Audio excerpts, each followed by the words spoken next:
Well, back by popular demand this week, I have with me Kate Newlin, the brand whisperer. We had one of the most fascinating conversations last week I've had in a very long time. She's going to be my honorary co-host today. And we also have with us John Margaritis. Both of these people have bios far too long for me to go into, but I'll give you a little snippet before we get to talking.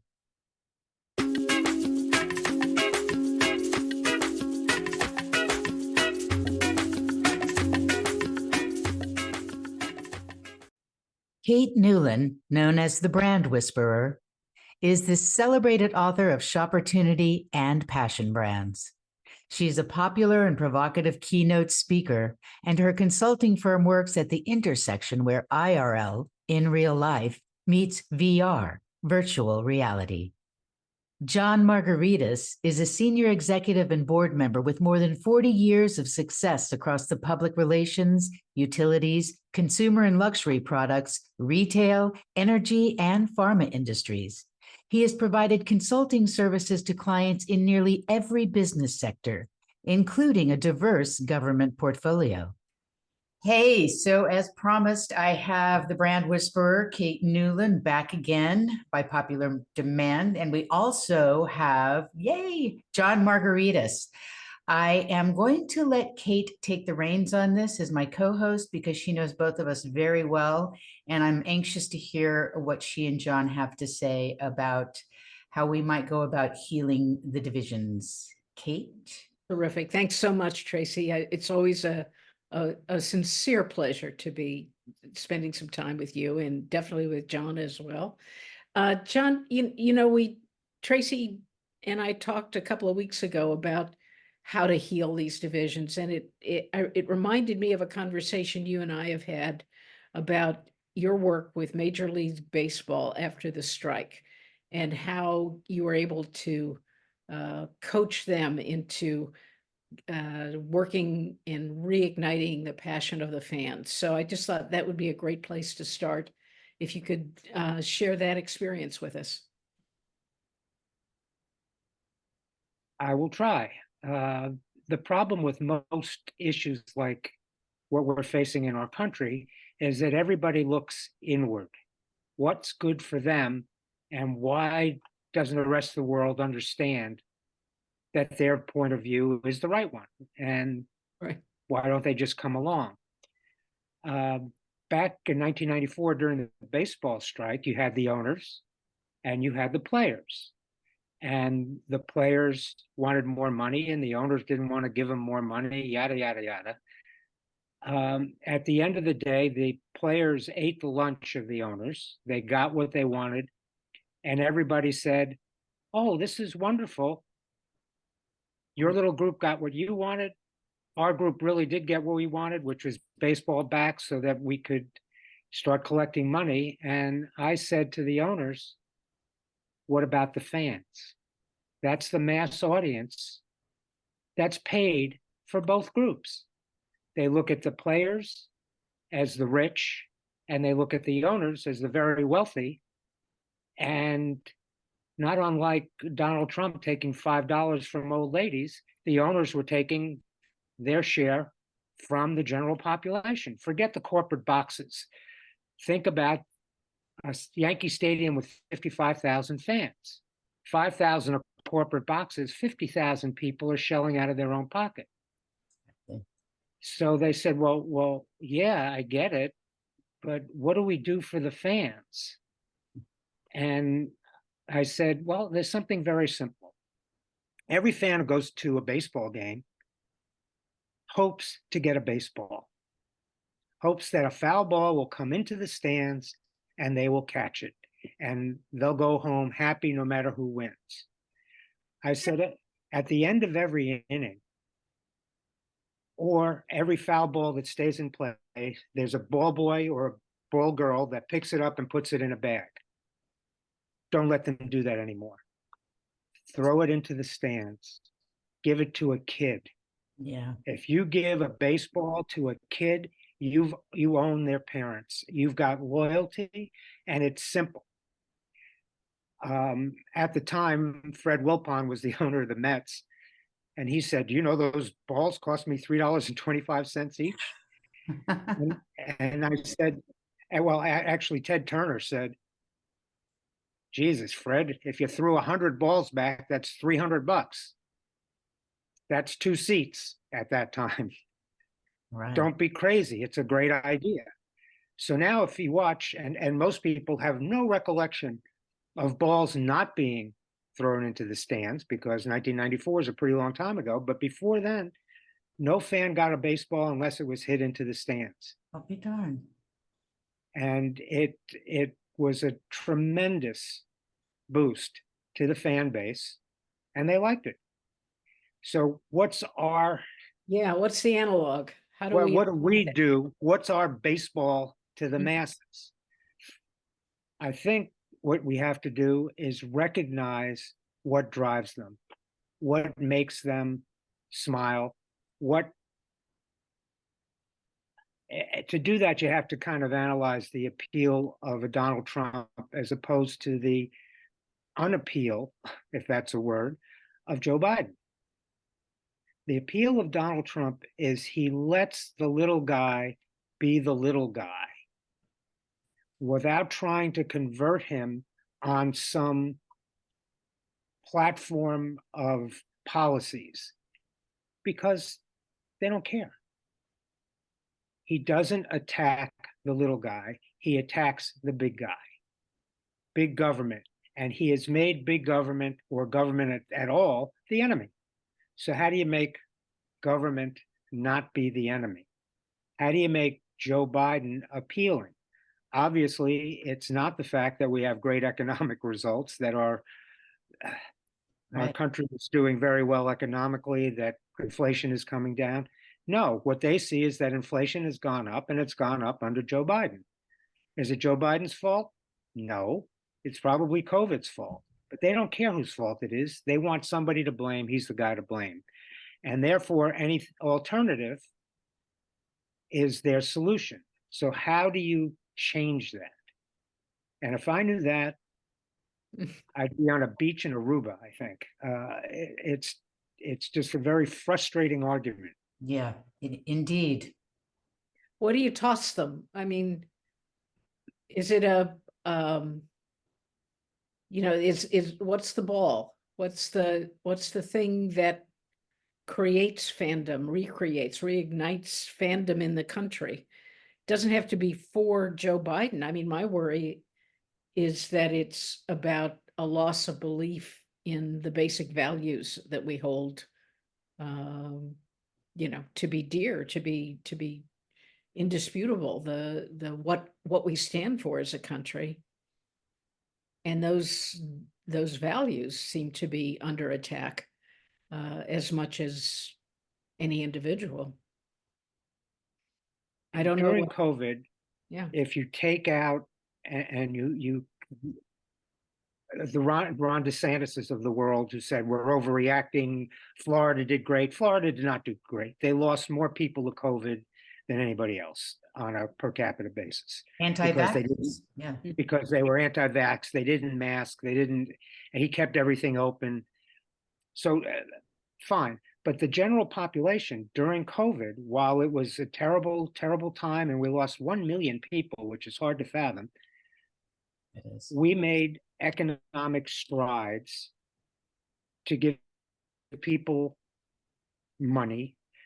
The economy hung in there, and we recognized the problem of the people as a whole. I mean, Biden made a number of tremendously positive moves. And when COVID ended, so did those financial incentives, all the medical stuff, everything kind of ended.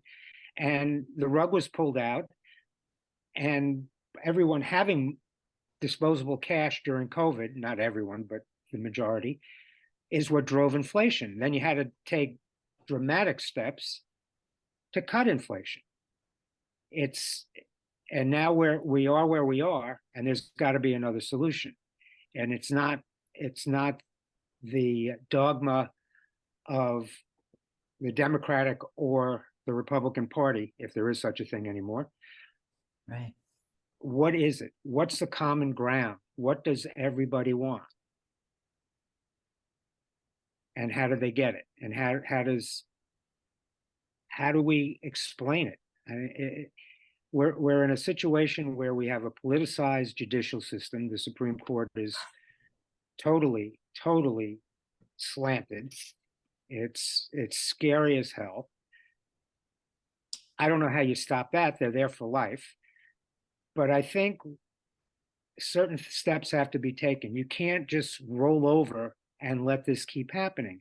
I think we would be smart as a country, or just as the Democratic Party, to challenge a Clarence Thomas for his conflicts of interest. Everybody would understand that. Your wife was an insurrectionist, and you're telling me you never talked to her? You're a liar. There's no way. She's his best friend. He says that all the time. Right. There's no way she didn't talk to you about what was going on, and you knew it, and you still did not recuse yourself. You sat on cases that directly affected those days. It's crazy. It's And crazy. benefited exponentially Oh, from it. Yes. yeah. Yes. But who calls him to action? We, I the think American people, have. There are many, we're the scraping Senate, our the heads. Senate, the Senate Judiciary Committee Mhm. has to start it. It's got to come somewhere. It's not going to come out of the House. Nothing's going to come out of the House. No. So it's got to come out of the Senate. And there are enough not crazy Republicans in the Senate that understand that. And we're going to lose a bunch of them. I mean, Mitt Romney's retiring. He's one of the guys that would. So John, you've been until this most recent episode, you've been a lifelong Republican. Correct. And what you and I would both call a Rockefeller Republican of that Yes. era. You hang out with people that are also that grew up in that kind of Republican tradition, some of whom still, are holding tight to the Trump orthodoxy.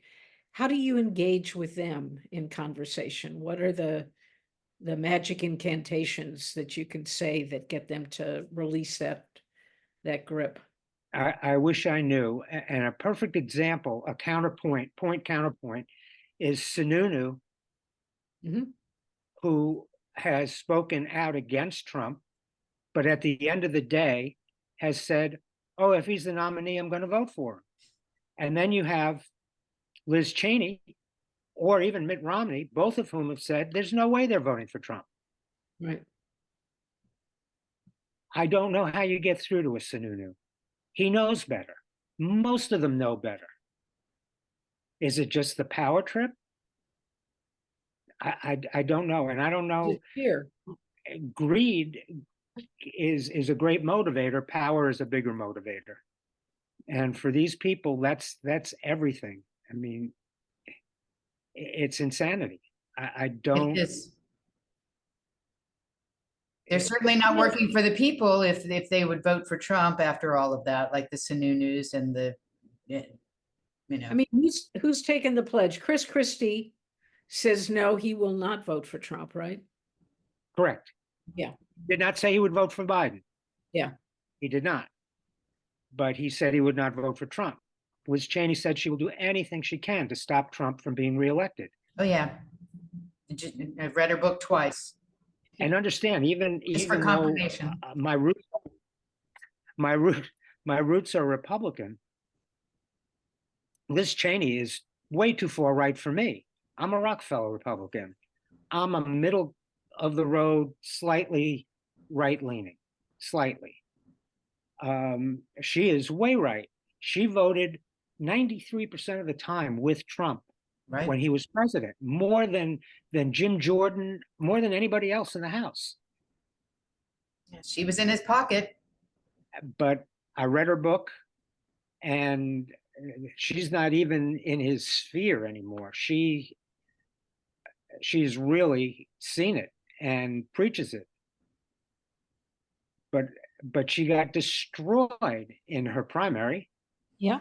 she's not able to convert, right? Like Right. she and we are in rough alignment about this particularly, but we're not able to convert people that are true believers in the Trump orthodoxy, whatever it means, because there's no platform, but it's just the anti, it's Yeah. the deep state that he keeps railing against, whatever that means. Obviously, Biden's age works against him. He's 3 years Although older than Trump. I know, but and if you listen to Trump the other night with Oh, I did. Venezuela and all, the man's insane. Painful, painful. Oh, I really think one of Biden's mistakes was running again when he said early on he was going to be a one-term president, and that really helped him.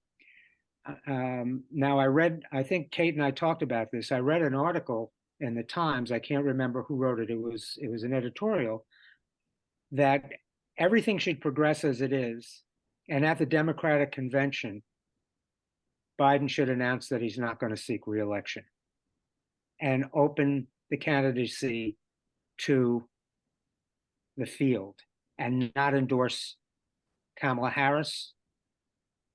Because if he quit right now, he'd almost be forced to endorse her. But if he quit then you have a convention fight and you change the dynamic. I don't know if that would work, but I think if the election were held today, Biden would get his butt kicked. And that scares the hell out of me. Oh, it's terrifying. Yeah. I don't know that Biden is the issue. Like Biden is a fake issue in the sense that we keep focusing on. I mean, we know how old he is. We always have known how old he is, right? This is not news phoned in on the air. He is a man of a certain age who's done a brilliant job. I mean, Trump is the issue. And the people who follow him blindly off the ledge. But I don't know what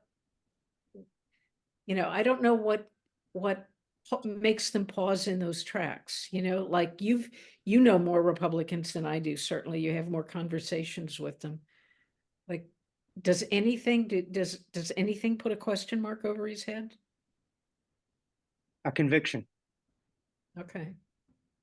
A conviction puts a big question mark over his head. And I don't mean the conviction, even though it's a criminal case that New York has brought against him for the Stormy Daniels stuff. I don't think that does it. No, I don't either. I think that's small potatoes for these people. Right. It's the other thing is, if the Supreme Court rules that he has immunity, that means Biden has immunity. Absolutely. That means Biden can refuse to leave office, or Biden couldn't have SEAL Team 6 go kill him. That's basically what they're saying. And if they say he doesn't have immunity, there's not going to be time to get a verdict on that. No, there won't be.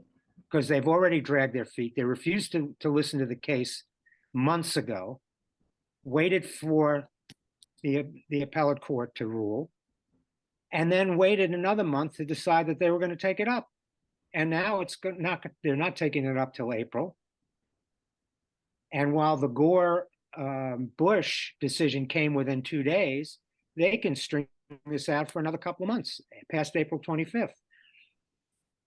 Time to run the clock. Yeah. And that's what he's been doing that's what he's done his whole career. That's what he does best. That's what he does. He's been doing that for decades and decades. Yep. It's just the stakes are higher this time. It's not he's not being racist in New York with apartment buildings. And everything he does, he blames other people for doing. For example, a simple example, when he made that dumbass comment about if a NATO country didn't pay their bills, Russia should go after them. You should always pay your bills. Well, he's notorious for never. Ironic that he said that even came out of his mouth, but for never.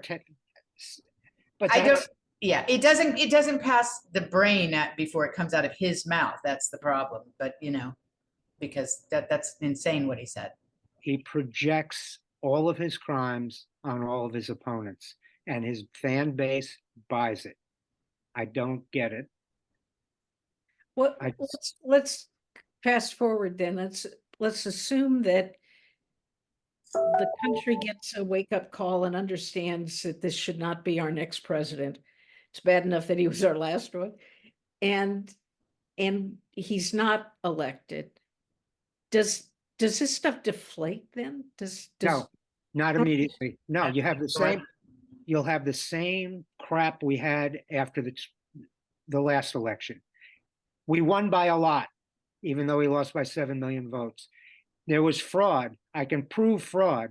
And 62 times, well, 61 out of 62, he was unable to show any fraud. And in the one case, there were like 60 votes that were wrong in Pennsylvania. That's the only one he won, and he won 60 more votes, but didn't turn anything. So, and one of the things that I really don't understand is when you look at Michigan and they talk about all the Palestinians that don't like Biden's performance in the Israeli-Palestinian war, they think Trump's going to be better. Yeah, well, How? Look at his track record. no. I had a First of all, conversation with he's someone a- this morning about that. Yeah, it's yeah, frightening. and I- he's a I- moron when it comes to foreign policy. Yeah. He's not running for president to do any good for the country. He's running for No, he's running for run from himself. jail. But just walk down the road a little bit farther, like how does the country heal? Let's say we dodged the second Trump bullet. There's no mini Trump, right? There's no Donald Jr., there's no No. Ted Cruz, there's nobody to pick up the mantle that has that same horrible power. Right. Well, he was a television star, so his recognition matters. That's why incumbents win most of the time, because people recognize their names. So another TV star should run? Does that give us No, that's why I'm saying there's nobody else like that right now. There's nobody that has that kind of recognition or could get it. None of the people currently in the political system, the Jim Jordans, the Ted Cruzes, the Josh Hawleys of the world, have none of that. None of that. They're not even liked in their own chambers. Yeah. And they don't care. Correct. They don't care that they're not liked in their own chambers. They don't care, but they can't muster a force like Trump could muster. And it's There's nobody that can inherit that. no, it's not something that's passed along. Well, that I take a modest amount of encouragement from that. My problem is, if he wins, I don't know how we survive those 4 years. I don't And think for we- that I don't 4 think years, we we'll will. never vote again. No, there won't be a vote. Our democracy will be forever changed, if not completely demolished. Yep. That's what will happen. He's told us that. Yeah. Please listen, people. The only hope, assuming the worst and that he wins, the only hope is that the Democrats win the House and the Senate. And right now, it's a 50-50 whether they can hold on to the Senate. But I think with all the challenges to the redistricting to make it more fair, they will win the House. If they lose both, it's time to move. Yeah. Oh, boy. All right. So taking it back around, what's the baseball? What do we give? What is the one common denominator that would get people to see this? Kate, what's the baseball? What's the baseball? What do we You're good hand at this sort of the thing. masses that's tangible? Well, it's looking like it might be the border, right? Well, they came up with A a deal. reasonable solution to the border. Does Trump think he's going to get something better? No. If he gets elected, he'll throw the army down there, but they'll do the same. Well, basic they thing. delayed that deal because it's going to look good for Biden, and Right, right. they want to delay it until after so that it'll look good for Trump. It's a shell game. It's all optics. Yep. It's a shell game. But And- that's what I mean. It's and- that if you ask people what the number one issue is that they have, whether it's true or not, what they say is the border. So if you give them the tough issues at the border, tough border walls, border security, is that enough? I understand he doesn't want that to happen till it's on his watch, but Right. does that, is that the baseball? Is that the thing that people can? No, he'll just go to something else. And you're not going to get a border deal passed between now and the election because It made it impossible. you've got that religious Looney Tune Johnson running the House. For how much longer? You think he'll? Until he buys a jacket. I don't know. No, he'll be there until he forces the House to approve a budget more than to kick the can down the road. So March 25th is probably his deadline because that's when they have to come up with a final budget. So without his shutting the government down. use by date is March 25th. Yeah. You know, like I want the country to rise up, Mhm. to rise up and say, no, it's enough already. We care about the country. We care about our role in the world. And we're going to shut these guys down. We're, like this election in November is our shot to have a landslide. To really send the bums back. I think Biden needs to, I think Steve Schmidt said this as well, every hour of every day until his State of the Union. Mhm. This better be a slam dunk. One heck of a State of the Union. Well, he's got to be rehearsing too for heckling, right? Of course he is. Oh, yeah. He's those not unused to heckling. I mean, he's been doing this for decades. He's one of Yeah. the longest serving, statesmen.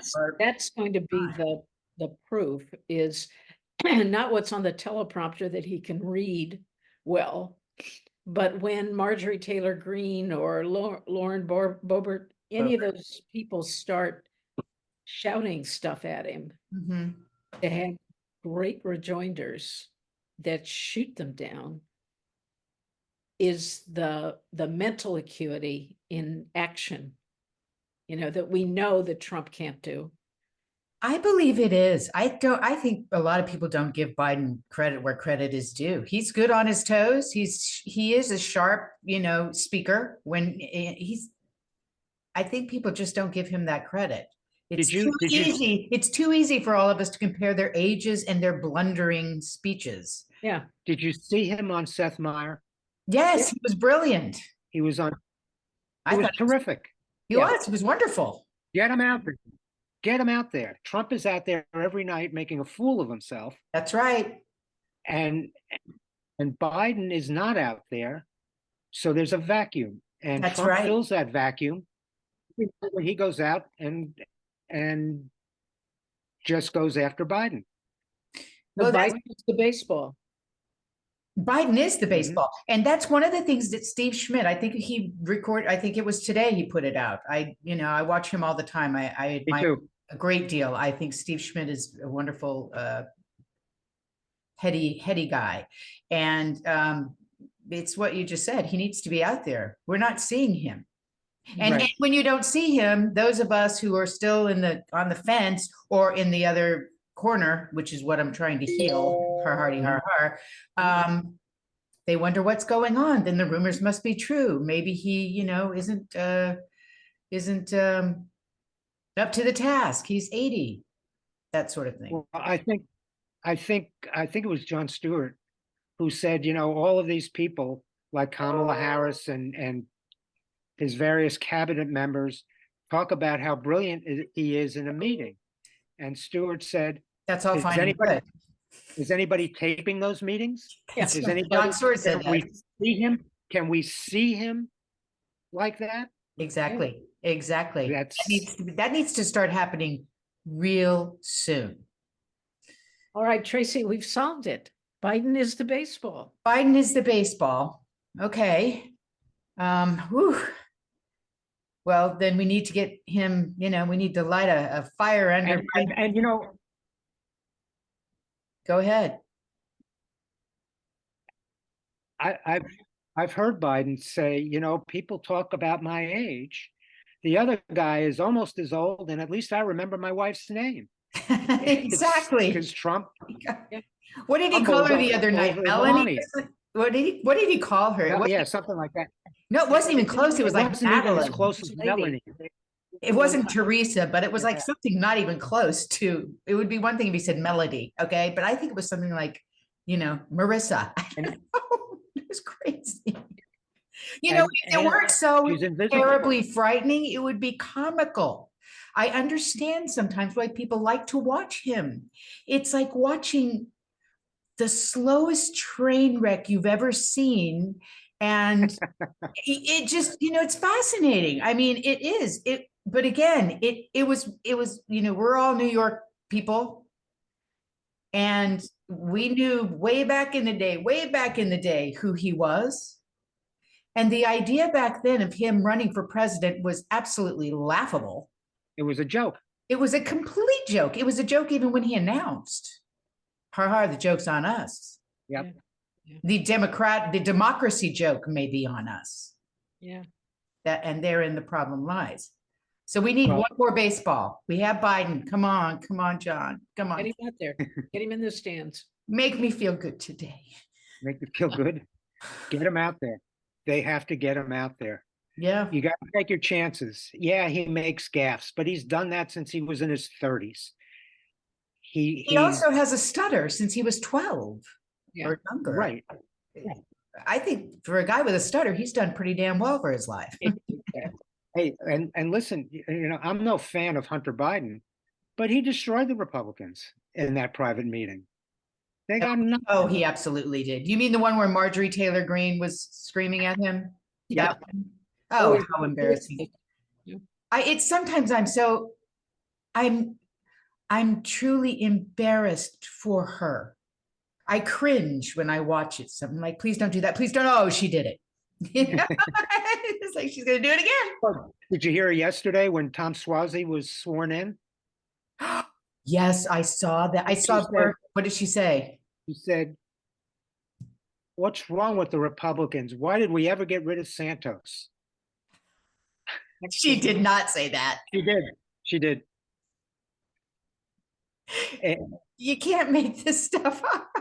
No, and if the stakes weren't so high, it would be a comedy. Nobody would Therein the believe problem lies.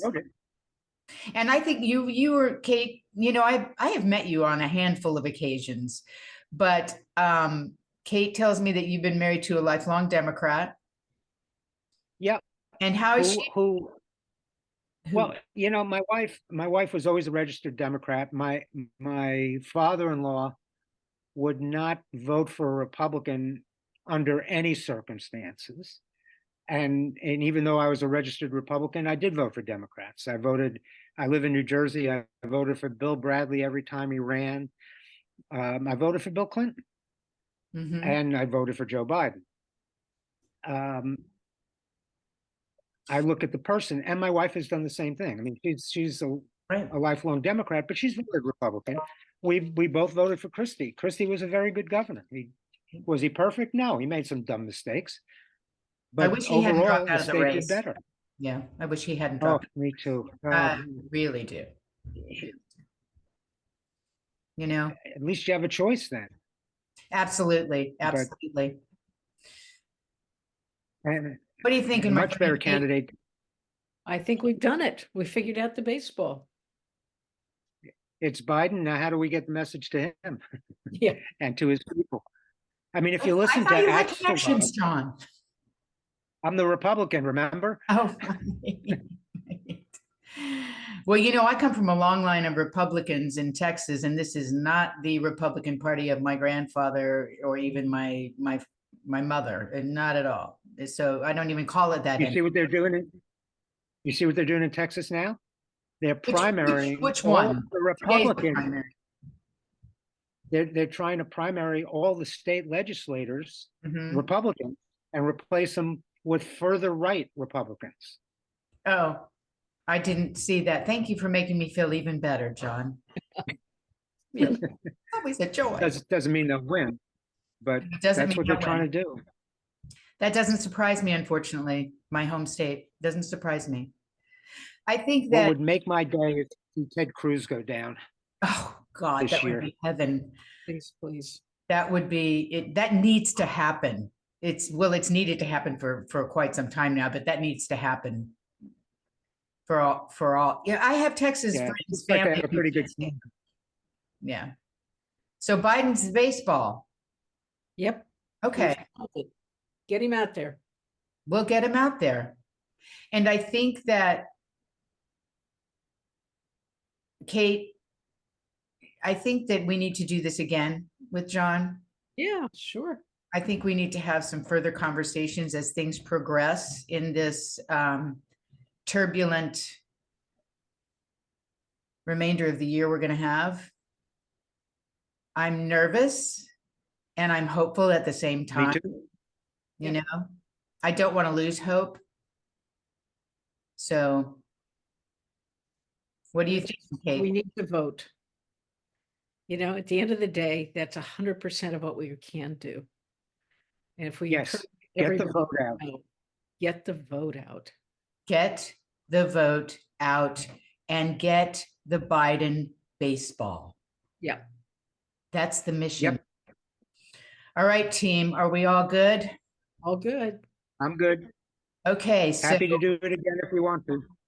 oh, you'll be on board and you must wear the black turtleneck. Looks good on you. Thank you.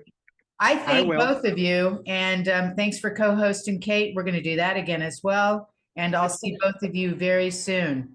All right. All right. Get the baseballs ready.